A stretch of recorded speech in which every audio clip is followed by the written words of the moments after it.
Rhea 50 whatever story of with Poiana Brasov. At one point, I can't recollect exactly when was it. 89 January, February, 1 year before. I think it was 89. I was sent to Poiana Brasov in off season. The other guides, those with connections, could get anything they wanted. But one card I had to play, not having connections. Uh, my parents were not big shots.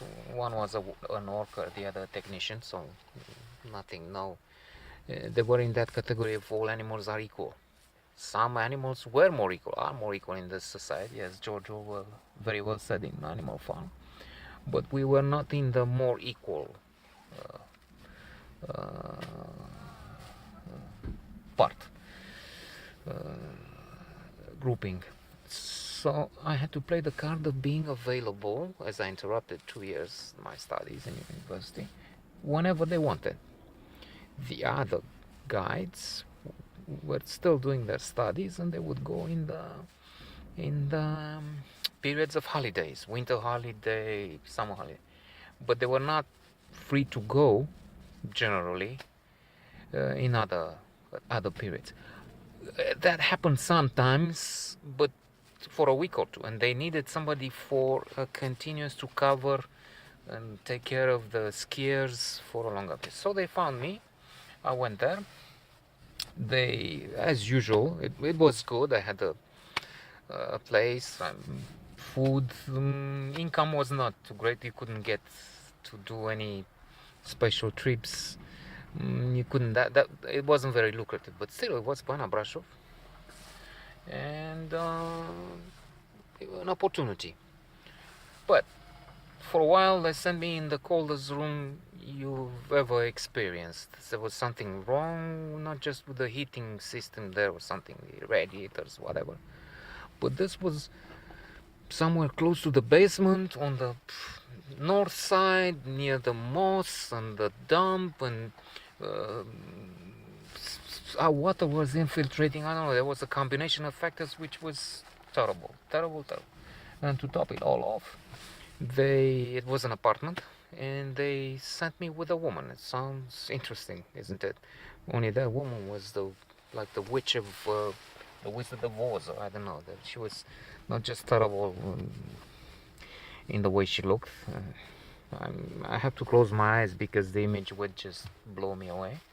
But also in the style, and she helped me make my life a misery because she kept at the meals, and she kept playing this thing with over and over with we had some meals, and while we met for a drink with the other guides or whatever, and she would come, Ralini, are you coming later, or emphasizing all the time that we share the same apartment. I mean, I had one room and she had the other room, both, as I said, freezing cold. It was obvious.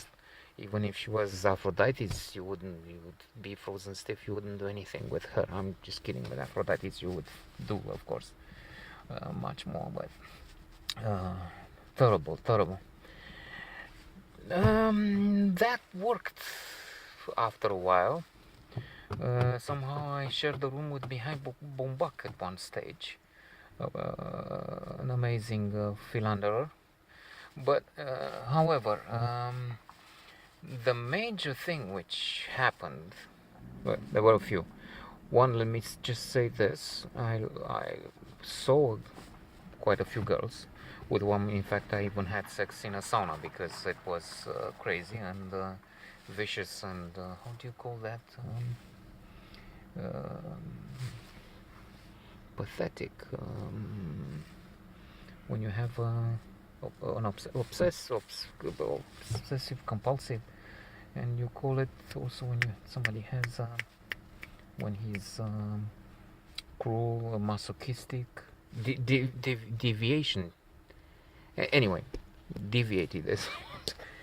I also took that woman, that British woman, from the sauna, which anyway had to close. It was off. It wasn't a hot sauna. It was off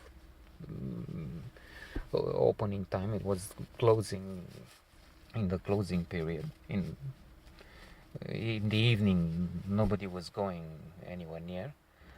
But then, for some reason, that couldn't be used, and I took her to my room. But at that time, um, I think my mother and sister were visiting for a couple of days. So my mother and anyway, there was one bed, and then there was another bed, and I was with this woman in the other bed, but with people in the room.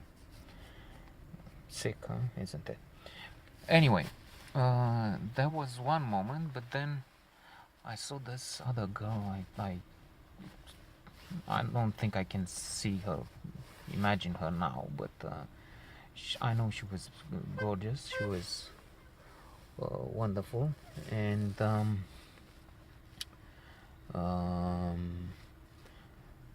the stupid thing is that I spoke so much with so many in an exaggerated manner, as it becomes evident to you now. If you listen to other crazy things here, crazy notes, but with this one I couldn't bring myself to go and talk.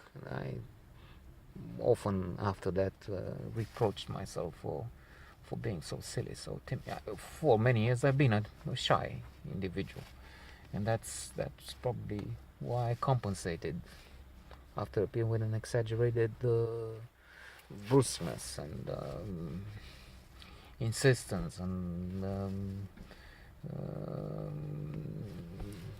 speaking over and over and over again. That's also probably hiding some insecurities. And anyway, the fact is I didn't. But I will not have time to, unless I make this a river of a note. I will come back tomorrow with the end of the affair, which was in a way terrible, of the affair with Poiana Brasov. At that moment, I am a river to my people. Somehow I'm reminded by this line which Omar Sharif has in Lawrence of Arabia, when there's a question if he's not too cheap for something. I don't know, or he wants some money, or he does this for money. Or no, I'm generous. That's the idea. I'm a river to my people. It's not Omar Sharif. It's Anthony Quinn. I'm sorry, not Omar Sharif. No, sorry. Okay, another note tomorrow.